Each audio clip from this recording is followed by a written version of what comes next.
रात के सन्नाटे में शिमला की वो पुरानी सड़क जो विशिंग वेल के करीब से गुजरती थी, वहाँ जाना सख्त मना था। इसके बावजूद तकरीबन 19 साल की एक लड़की अकेली उस सुनसान रास्ते पर चली जा रही थी। ये रास्ता इतना सुनसान क्यों है? लगता है इस ऑटो वाले ने ना सही कहा था, इतनी रात को अकेले यहाँ नहीं आना चाहिए था।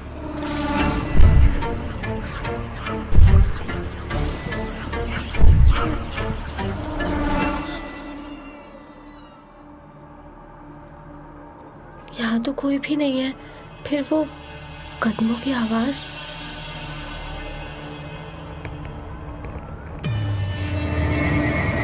सुहानी, ये आवाज कैसी थी? मेरा नाम किसने लिया? अचानक से सुहानी की नजर एक परछाई पर गई जो उसकी तरफ ही बढ़ रही थी, लेकिन उसे ये नहीं समझ आ रहा था कि जब आसपास कोई है ही नहीं तो ये डरावनी परछाई है किसकी। वो बहुत डर गई थी, इसीलिए घबरा कर और भी तेज चलने लगी।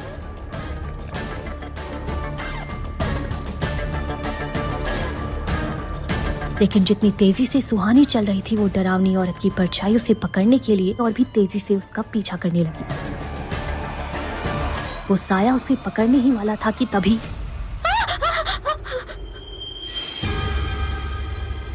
डरो मत, मेरे साथ चलो।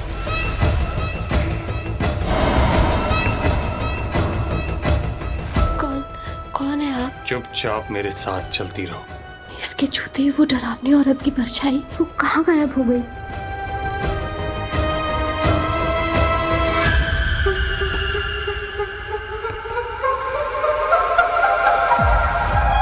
पैदल चलते हुए वो दोनों हॉस्टल के गेट के पास पहुंचते हैं। अंदर जाओ और आगे से रात को बाहर मत निकलना। सुहानी उस लड़के का चेहरा देखना चाहती थी, इसीलिए बेल बजाने के बाद वो उस लड़के का चेहरा देखने के लिए झुकी ही थी कि तभी। कौन हो तुम? और इस वक्त यहाँ क्या कर रही हो? मैम वो जल्दी बोलो, हॉस्टल बंद करने का वक्त हो गया है। मैम सुहानी शर्मा, मैंने सेंट थॉमस कॉलेज में एडमिशन लिया है और मेरे लिए यहाँ रूम भी बुक्ड है। इस वक्त यहाँ अकेले आ गई? नो मैम, मेरे साथ ये।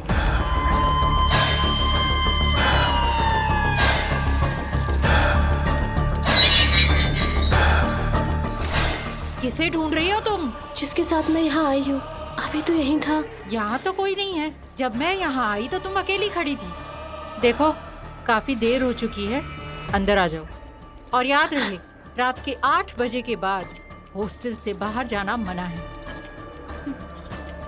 आओ, मैं तुम्हें तुम्हारा कमरा दिखाता हूँ। कौन था वो लड़का? क्या कोई था जो छुपकर सुहानी के ऊपर अपनी नजर रख रहा था? हॉस्टल की वार्डन काफी स्ट्रिक्ट थी, उनसे हॉस्टल की सभी लड़कियां डरती थी।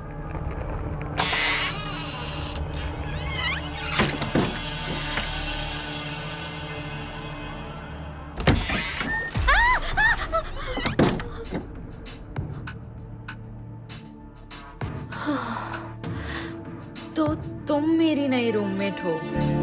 हाय, आई एम निशा। हाय, सुहानी शर्मा। तुम अभी यहाँ क्यों आ रही हो? अभी तक कहाँ थी? वो अभी मैं हॉस्टल पहुंची हूँ जस्ट। तुम इस वक्त यहाँ आई हो? और तुम किस रास्ते से आई हो? पुराने रोड से। और तुम अभी तक जिंदा हो? क्या बात है? तुम ऐसा क्यों कह रही हो? क्योंकि वो बहुत डेंजरस रास्ता है और रात के वक्त वहाँ बहुत हादसे होते हैं। आज तुम लकी थी, लेकिन हमेशा नहीं होगी। दोबारा रात को कभी उस रास्ते से मत जाना। क्यों? ऐसा क्या है वहाँ? उस रोड के पास एक कुआं है जिसे विशिंग वेल कहते हैं। यहाँ के लोगों का मानना है कि वो जगह हॉन्टेड है। क्या सच में ऐसा है? मुझे नहीं पता, लेकिन लोग ऐसा कहते हैं। पर एक बात तो है कि लगभग रोज सुबह वहाँ किसी न किसी की लाश जरूर मिलती है। यहाँ की पुलिस भी रात को वहाँ जाने से डरती है। क्या तुम्हें भी डर लगता है वहाँ जाने से?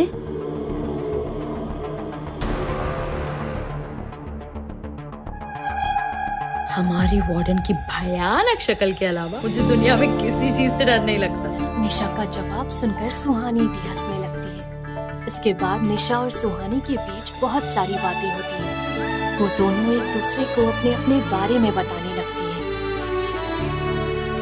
आधी रात हो चुकी थी। निशा तो गहरी नींद में सो गई थी, लेकिन सुहानी को नींद नहीं आ रही थी। बार बार उसके दिमाग में उस परछाई और उस लड़के का ख्याल आ रहा था। आखिर था कौन वो लड़का? उसके आने से वो परछाई कहाँ चली गई थी?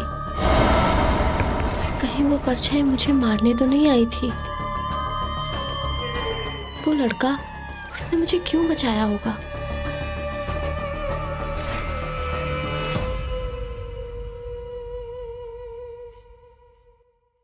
दूसरी तरफ पुरानी रोड के पास वाले कुएं पर एक औरत पहुंचती है। उसके एक हाथ में एक छोटा कैमरा और दूसरे हाथ में एक टॉर्च था। ऐसा लग रहा था कि वो कुछ छानबीन करने के लिए वहां आई है।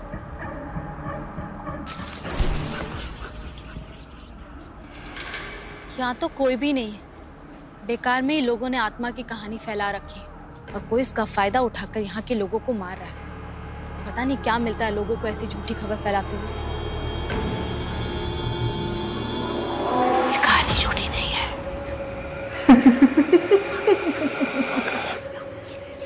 जिसकी आवाज है? नहीं, ये सब मेरा वहम है। मैंने यहाँ के बारे में इतना सुन रखा है, इसीलिए ये सब मेरे साथ हो रहा है। मुझे अपना काम करना ही होगा।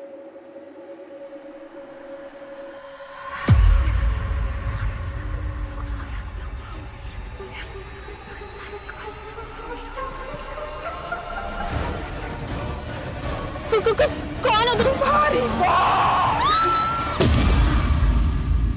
डर के कारण सुहानी की नींद टूट जाती है। वो देखती है कि निशा गहरी नींद में सो रही है और खुद से कहती है,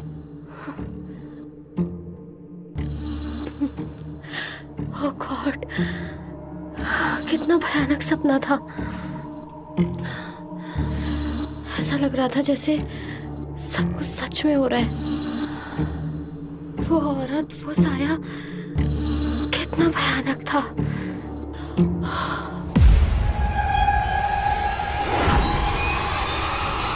सुहानी।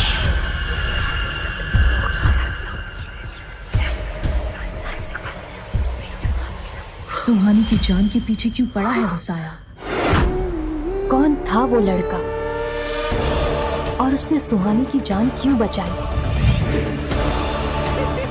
क्या है विशिंगल का राज? जानने के लिए सुनते रहिए हमारी सबसे खौफनाक कहानी साया, अ कर्स्ड लव स्टोरी, सिर्फ पॉकेट FM ऐप पर, वो भी बिल्कुल मुफ्त।